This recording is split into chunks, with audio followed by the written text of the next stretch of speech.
Wow, ini simpanan yang luar biasa banyak. Dia cakap, Alhamdulillah, hari ni collect daripada cawangan simpanan lebih setahun. Boleh tahan. Berapa tu? 10 dinar, 5 dinar, ya ke 10 dinar, 5 dinar, 50 gram, 1 dinar, tak sure lah. Kan? Jadi, yang penting, banyak emas dia, yang mana simpanan dia tu, kebanyakan orang, setahun pun mungkin tak mampu mau simpan banyak macam tu.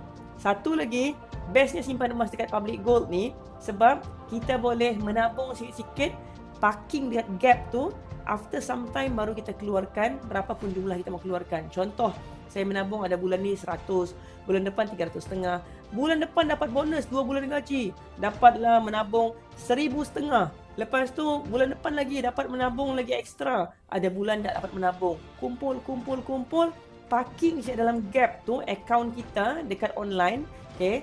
Dan kita tak perlu bayar kos bulanan. Kita boleh menabung sebanyak mana pun dekat situ dan tidak ada maximum limit berapa boleh letak dalam tu. Dan kita boleh keluarkan anytime dan kita boleh setkan auto debit dan kita boleh withdraw dalam bentuk apa pun yang kita mahu. Wow, terlampau banyak kelebihan gap ni. Stands for Gold Accumulation Program. Jadi kalau anda mau bermula, boleh start dengan serendah RM100. Jangan risau, tidak ada paksaan mesti wajib menabung setiap bulan. It's all up to you. Yang penting siapa yang konsisten menabung setiap bulan, cepatlah grab emas dia bertambah.